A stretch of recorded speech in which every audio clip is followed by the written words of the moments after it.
हे जे लेखक आहेत सुधाकर भालेराव यांना आकाश दर्शनाची खूप आवड आहे. ते काय म्हणतात की कुणाला गाण्याचा छंद असतो, कुणाला वाद्य वाजनाचा छंद असतो, कोणाला काव्यरचना करण्याचा छंद असतो, कोणाला नृत्य नाटकाचा, तर कोणाला वनविहार करण्याचा, तर कोणाला गिर्यारोहणाचा, कोणाला छायाचित्रणाचा, कोणाला नाना वस्तूंचा संग्रह करण्याचा असतो, तर कोणाला शास्त्रीय उपकरणे जी आहेत ते तयार करण्याचा छंद असतो.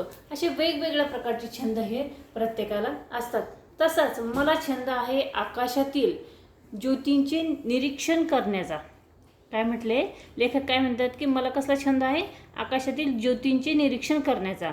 दिवसभराच्या श्रम सायासांनी शिनलेल्या मनाला दिलासा देणारी दुर्बीण माझीच वाट पाहत असते. आता दिवसभराच्या श्रमसायासांनी म्हणजे काय, तर दिवसभर जे काही काबड कष्ट करतात, जे काही काम केलं जातं, मन जे थकतं, शरीर जे थकतं, त्या थकलेल्या शिनलेल्या मनाला दिलासा देण्यासाठी प्रत्येकजण आपला आपला छंद जपत असतो. तसे लेखक काय म्हणतात की दुर्बीण जणू माझी वाटच तिथे बघत असते. सायंकाळ होते, हळूहळू अंधार पडू लागतो. माझे डोळे नकळत आकाशाकडे पाहू लागतात. परमेश्वराच्या फुलबागेचा नयनरम्य देखावा माझे लक्ष वेधून घेतो. मी घराच्या उंच मजल्यावर माझी दुर्बीण घेऊन जातो आणि ती आकाशातील ग्रहगोलांवर रोखतो. मला आता कशाचेही भान नसते. लेखक काय म्हणतात की संध्याकाळ झाली की मी गच्चीवर जातो, म्हणजे वरती गच्चीवर गेल्यानंतर, वरच्या मजल्यावर गेल्यानंतर काय करतो की दुर्बीण लावून पूर्ण आकाशाचं निरीक्षण करत असतो. मी घराच्या उंच मजल्यावर माझी दुर्बीण घेऊन जातो आणि आकाशातील ग्रहगोलांवर रोखतो. मला आता कशाचेही भान नसते. आकाशातील ज्योती, दुर्बीण आणि मी. आकाशातील ज्योती, दुर्बीण आणि मी.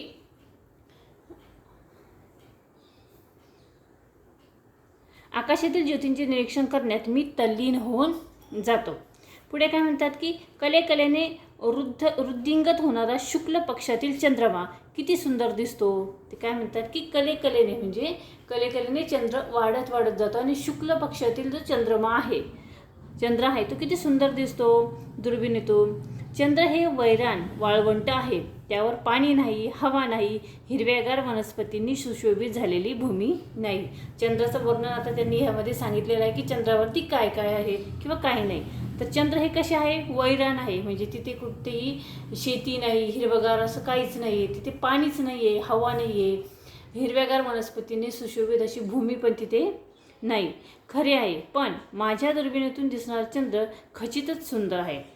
ते काय म्हणतात, असं जरी असलं तरी माझ्या दुर्बिणीतून दिसणारा चंद्र हा खूपच सुंदर आहे. कवींना काव्याची स्फूर्ती देणारा आहे, मनाला रिझवणारा आहे. दुर्बिणीतून चंद्रावरचे बारकावे मला दिसतात. विवरे, भेगा, पर्वत, राजी यांचे दर्शन घडते. सारे कसे विलोभनीय दिसते. शुद्ध प्रतिपदेपासून अष्टमीपर्यंतचा चंद्र हे आनंदाचे निधान आहे. ते काय म्हणतात की शुद्ध प्रतिपदेपासून तर अष्टमीपर्यंत जो चंद्र आहे तो कसा आहे, जणू आनंदाचे निधानच आहे. त्यानंतर अष्टमीनंतर चंद्रावरचे बारकावे कमी दिसतात. पौर्णिमेचा चंद्र दुर्बिणीतून पाहिला असता डोळे दिपून जातात. त्यावेळी चंद्राच्या पृष्ठभागावरील काही विवरांतून निघालेल्या तेजस्वी शलाका पाहून फार आश्चर्य वाटते.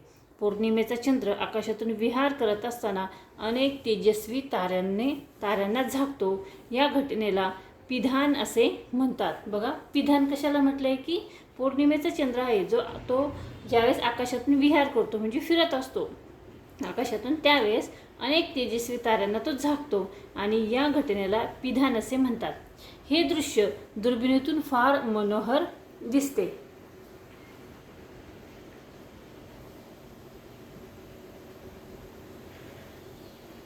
पुढे काय म्हटले त्यांनी की पौर्णिमेनंतर दिसणाऱ्या चंद्राची दृश्ये काही कमी वेधक नसतात.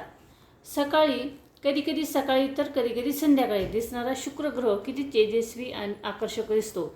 दुर्बिणीतून त्याचे दर्शन घेणे यासारखा खरोखर दुसरा आनंद नाही. चंद्राप्रमाणे शुक्राच्याही कला दिसतात. त्या तुम्ही शुक्राची कोर दुर्बिणीतून पाहिली तर चंद्र तर नव्हे ना असेच तुम्हाला वाटेल. काय म्हणतात की लेखक काय म्हणतात की ज्याप्रमाणे चंद्र आहे त्याप्रमाणे शुक्र हा ग्रह देखील आहे आणि तो देखील चंद्रासारखा तेजस्वी आहे. तर कधी कधी तुम्हाला शुक्राची जी कोर बघितली तर असं वाटेल हा चंद्र तर नाही ना. पुढे लेखक काय म्हणतात की आपल्या सूर्यमानातील सर्वात लहान ग्रह हा बुध आहे आणि तोही कधी कधी सकाळी तर कधी कधी संध्याकाळी दुर्बिणीतून दिसणारा ग्रह आहे. दुर्बिणीतून त्याच्याही कलांचे दर्शन घडते. कधी कधी हा बुध सूर्यबिंबापासून जात असताना दिसतो. या घटनेला अधिक्रमण असे म्हणतात. बघा इथे अधिक्रमण म्हणजे काय काय म्हटलंय की बुध हा जो ग्रह आहे तो सूर्यबिंबापासून जात असताना दिसतो. या घटनेला अधिक्रमण असे म्हणतात. ठीक आहे. पुढे काय म्हटलं आहे की ही घटना दुर्बिणीतून पाहता येते. सूर्यबिंबावरून जाणारा हा रेखीव काळा इवल्याच्या तिळा एवढा बुधाचा ठिपका किती सुरेख दिसतो म्हणून सांगू. याप्रमाणेच शुक्राच्या अधिक्रमणाचे दृश्यही विलोभनीय दिसते. अधिक्रमणाचे दृश्यही विलोभनीय दिसते. पुढे लेखक काय म्हणतात की आकाशात तांबड्या रंगाने खुलून दिसणारा मंगळ दुर्बिणीतून गोलाकार तबकडेसारखा दिसतो. त्याच्यावरील रेषांचे जाळे पाहून आश्चर्य वाटते. एकेकाळी या रेषांनाच मंगळावरचे कालवे असे मानत असे. नवग्रहातील सर्वात मोठा ग्रह म्हणजे गुरु. आपल्या पृथ्वी एवढे 1300 गोल एकत्र केले की तो गुरु एवढा एक गोल होईल.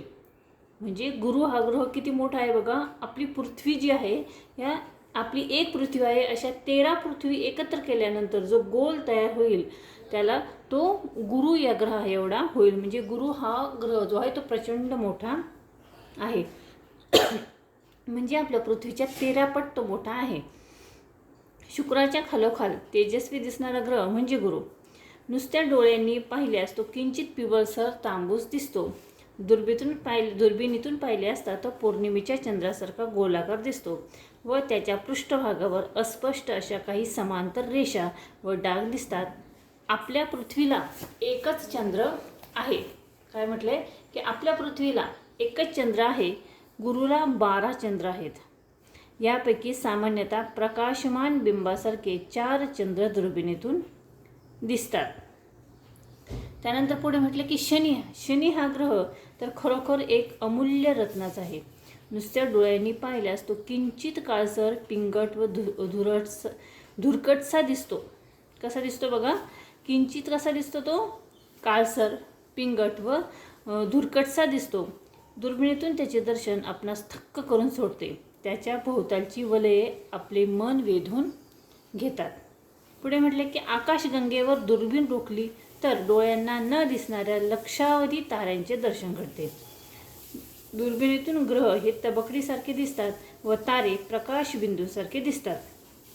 सूर्य हा तारा खूपच जवळ असल्याने तो मात्र गोलाकार दिसतो. त्यावरील कमी तापमान असलेले भाग दुर्बिणीतून पाहिल्यास डागांच्या स्वरूपात दृष्टीस पडतात. जोड तारे पिंजलेल्या कापसाप्रमाणे दिसणारे तेजोमेघ तारकागुच्छ यांचे दर्शनही हे मनोहर दिसते. ठीक आहे. तर अशा पद्धतीने आपण हा इथे लेसन बघितलेला आहे. थोडक्यात काय तर या लेसनमध्ये लेखकाने इथे पूर्ण आकाश दर्शन आपल्याला इथे सांगितलेलं आहे. म्हणजे ही जी सूर्यमाला आहे सूर्यमालेबद्दल आपल्याला त्यांनी जणू काही पूर्ण वर्णन या लेखातूनच दिलेलं आहे.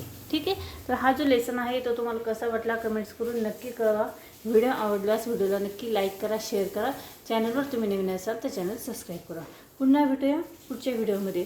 पण पुढच्या व्हिडिओमध्ये आपण या लेसनवरील जी प्रश्न उत्तरे आहेत ती इथे सोडवणार आहोत. ठीक आहे.